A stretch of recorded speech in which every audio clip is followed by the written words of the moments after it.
My boys, welcome to episode 11 of Farms Out. We have actually been on this series the entire time successfully, which honestly really surprised me. It's not like I was like, oh, like this is toast, like we're not gonna do this, we're not gonna do that. But I mean, like, I don't know. I mean, do you guys expect me to be doing daily uploads for this? We are going live directly after this video. We're recording my reactions to the new commanders. I'm gonna be doing an account update, then I'm gonna be doing my cow rack, and then I'm gonna be live. Sorry I wasn't live. I don't have an excuse, okay? I don't have one. I've been playing too much Balatro, and then I notice it's way past reset, and then I go to sleep. So that's kind of what's been happening. So sorry. At a time, sorry. Anyway, so we're gonna go through this. We're gonna do an extra question because before I wasn't doing 4 questions, and I don't know, I figure I might as well, just because the videos have been going a little faster. I'll do a farm, and then I'll do a question, then a farm, then a question, then a farm, then a question, and so on and so forth. Okay, so first question, coming from IBF7156. Hey 12, just finished my KVK4. I have 2 meta marches, but struggling to keep up with materials for accessories. Do you have any secret tips to maximizing material gain? Sadly, guys, as far as I know, there are not any secret tips. It really comes down to gathering gems and chaining. And I barely gather gems anymore, y'all. It really is just how much can you chain? How much chaining can you stomach? If you can chain a few hours every day, materials will generally stop being an issue. It's just 5 Mars chaining is one of the most efficient things you can possibly do with your time in this game. And honestly, it's not even close.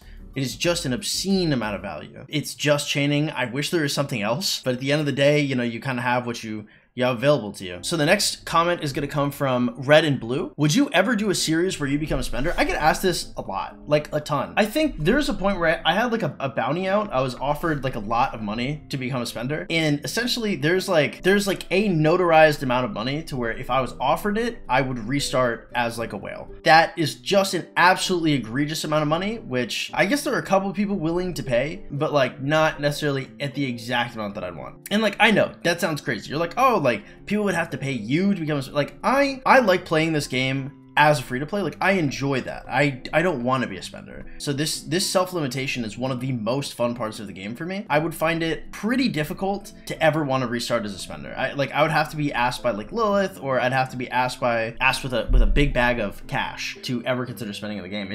It's fun for me, and obviously my entire brand is based on it. I just don't think it's a good idea to do, so I probably would never. I think when I first restarted, some of the offers I got were a little bit tempting, but on top of that, like am I a YouTuber? Yes.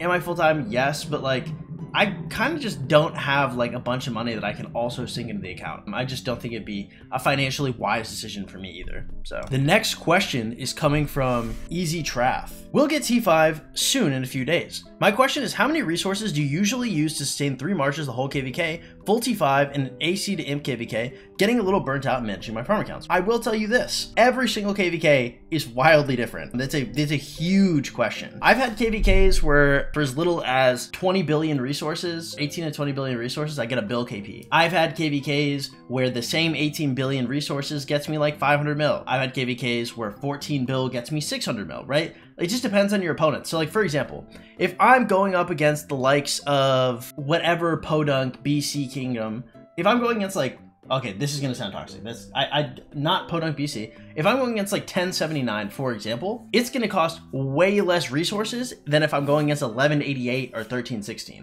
1188 especially, those guys are absolutely crazy. Like for example, if you're going against 93, your resources are gonna go a lot further than if you're going against 960. And that's not to say the guys at 93 are worse, right? They just spend less, right? More players that spend less, so your troops will get more value against fewer players that spend more, like 1188, 1316, 960, 2049, right? These guys hurt. These guys punch like trucks, and they never are really offline. So it all together depends on which opponents you have. I would say if you have like 20 bill aggregate resources, the average player will probably be able to fight like the vast majority of the KVK with that. I will say that if you have issues with getting burnt out or anything like that, just don't use T5. Fight with T4. Fight until you run out of speeds instead of running out of resources. So overall, it doesn't depend on how long the KVK is. It depends on how many hours of fighting there is. Generally, if you have like 30 bill resources, you will generally just not run out. Like you'll probably be fighting from like morning to sundown every single day and be okay. A normal person probably can't run through that many resources, I would say. All right, next question. Coming from Piggy1222. I just finished KVK 1. Is it still worth it to invest in Minamoto for KVK 2? Forward some potentially secondary commanders for stock transitioning. I'm soon to finish my infantry gear, planning to maybe run a 5-5 1/1 Martel Ethelfled, and a Mina YSG. Personally, I think Minamoto is probably like the single best early game investment you can make. For like, I think it's $220 to completely finish him.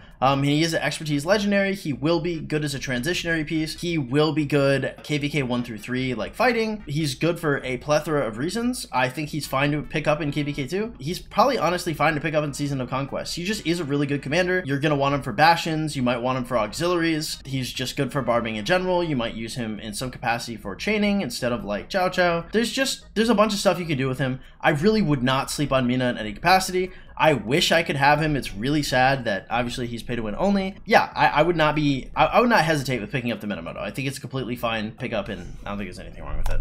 He's not like the best guy on the planet. After like KVK 3, there might be better ways to use $220, especially if you're buying like the gem supplies and the pop-ups and like crystal tech and stuff like that. You know, there are better places to put it, but KVK 2, yeah, I'd pick it up. Anyway, guys, so that's all the farms. I really appreciate you guys watching the video. If you guys enjoy this type of content, make sure you drop a like, a follow, consider subscribing, all that good stuff. If you guys want to help support the channel, please consider donating to the Streamlabs link in the description below. And if you guys want coaching, remember we do on-stream coaching for $35 a session and off-stream coaching for $75 a session. Thank you so much for watching the video, guys, and have yourselves an absolutely wonderful day. I will see you guys bright and early tomorrow with the next episode of Farms Up.